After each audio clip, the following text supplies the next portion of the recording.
तो नमस्कार दोस्तों, एमए हिंदी साहित्य के एक और नए वीडियो में आपका स्वागत है। तो दोस्तों, आज के इस वीडियो में हम बात करने वाले हैं हिंदी निबंध तथा गद्य की अन्य विधाओं के एक बहुत ही महत्वपूर्ण प्रश्न, जो कि है महावीर प्रसाद द्विवेदी के निबंध म्युनिसिपैलिटी के कारनामे की संपूर्ण व्याख्या कीजिए।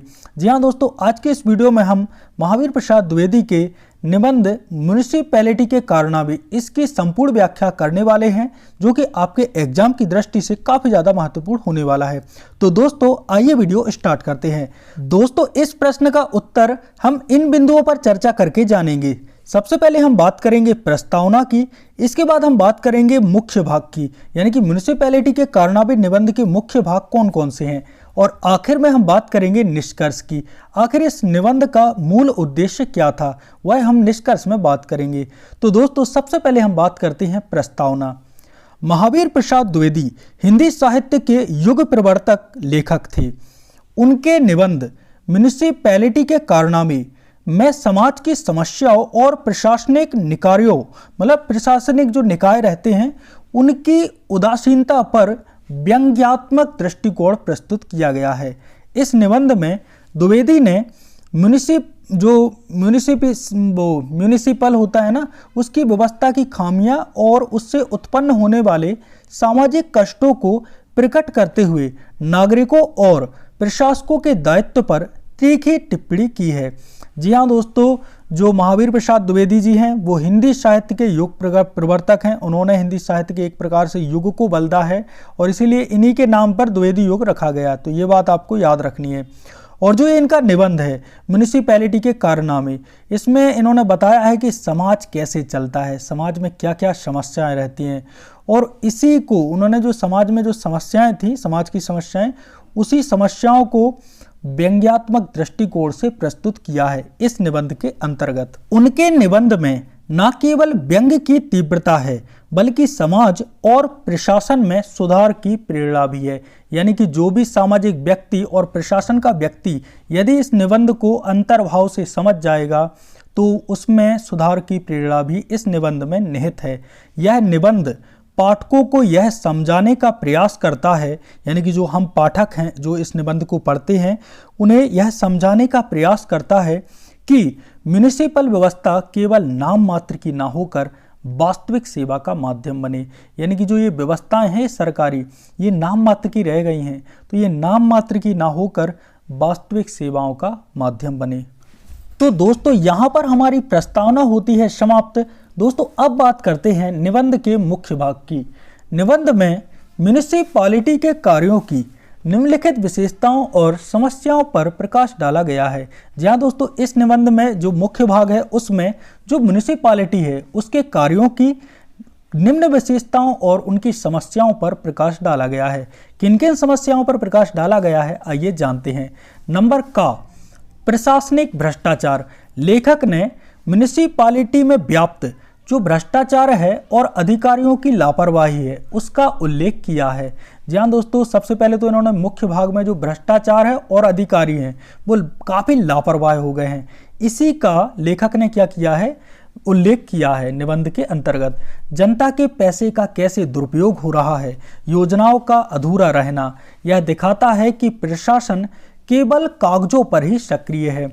ये लाइन दोस्तों बिल्कुल हकीकत है आज के ज़माने में भी, और आप लोग समझ सकते हैं जो हमारे डॉक्टर महावीर प्रसाद द्विवेदी हैं, कितने विजनरी व्यक्ति थे कि उन्हें भविष्य काल की बातें भी पता थी। उन्होंने ये निबंध तो लिख लिया, लेकिन लोगों ने इसके जो मूल भाव था उसको नहीं समझा, और यही कारण है कि आज भी भारत काफ़ी पीछे है। और सफाई के मामले में तो क्या ही कहें, दिल्ली तो कुछ दिनों के लिए ऐसे हो जाता है जैसे वहाँ कोई रह ही ना सके, मतलब एक प्रकार से पूरी तरह से प्रदूषित शहर बन जाता है। तो दोस्तों, अब बात करते हैं खा, स्वच्छता और स्वास्थ्य। साथ ही दोस्तों, लेखक ने म्युनिसिपैलिटी के स्वच्छता संबंधी दावों की पोल खोली है। सड़कों पर फैली गंदगी, भरी हुई नालियां और बदबूदार वातावरण से जनता त्रस्त है, लेकिन म्युनिसिपैलिटी निष्क्रिय बनी रहती है। लेकिन दोस्तों, यहाँ पर एक बात तो लेखक ने बताई है कि म्युनिसिपैलिटी कुछ हो या ना हो, अपना जो वेतन रहता है उसके लिए बिल्कुल आतुर हो जाती है और लेटे लेटे अपने वेतन को लेती रहती है। नंबर गा, जनता की उपेक्षा। द्विवेदी ने व्यंग्यात्मक शैली में जनता और अधिकारियों के बीच संवादहीनता पर चर्चा की है। जनता की समस्याओं को अनदेखा करना और शिकायतों पर ध्यान न देना अधिकारियों की गैर जिम्मेदाराना प्रवृत्ति को दर्शाता है। और इस पर लेखक ने व्यंग्यात्मक शैली में क्या किया है, चर्चा की है। क्योंकि दोस्तों जनता कोई भी मुद्दा लेके जाती है कि भाई हमारे इस मोहल्ले में ये नाली है, ये चौक हो गई है, यानी कि इसका पानी अब क्या है ऊपर से आने लगा है, वो नाली चल नहीं रही, तो उस पर जो अधिकारी हैं वो कह देते हैं ये फाइल नहीं अभी आई, अभी ऊपर से पैसा नहीं आ रहा है। तो इस प्रकार से लेखक ने इसका बड़े ही व्यंग्यात्मक शैली में यानी कि हंसी मजाक वाली शैली में वर्णन किया है। तो अब बात करते हैं घा यानी कि व्यंग्यात्मक दृष्टिकोण। इस निबंध की सबसे बड़ी विशेषता लेखक की व्यंग्यात्मक भाषा है। जी हाँ दोस्तों, ये तो आप लोगों को बिल्कुल बात छाप देनी है कि लेखक ने इस निबंध में व्यंग्यात्मक शैली, व्यंग्यात्मक भाषा का प्रयोग किया है। सरल और रोचक शैली में उन्होंने गंभीर विषयों को पाठकों के सामने रखा है, और सरल तरीके से तो रखा ही है, साथ ही रोचक तरीके से भी रखा है, क्योंकि जहाँ पर भी व्यंग्य होता है वहाँ पर तो मज़ा आता है, और जिन विषयों में मज़ा आता है पाठक उसे पढ़ेगा ही, क्योंकि वह मज़े की बात हो जाती है। तो सरल और रोचक शैली में उन्होंने गंभीर विषयों को पाठकों के सामने प्रस्तुत किया है। उनकी भाषा पाठकों को सोचने और सुधार करने के लिए प्रेरित करती है।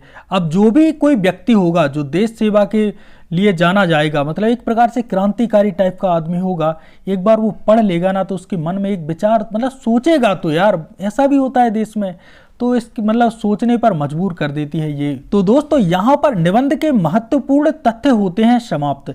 अब बात करते हैं हमारे निबंध के निष्कर्ष के बारे में। म्युनिसिपैलिटी के कारनामे निबंध महावीर प्रसाद द्विवेदी की सामाजिक जागरूकता का प्रतीक है, यानी कि लेखक समाज के प्रति कितने जागरूक थे और उसी कारण तो उन्होंने ये निबंध लिखा।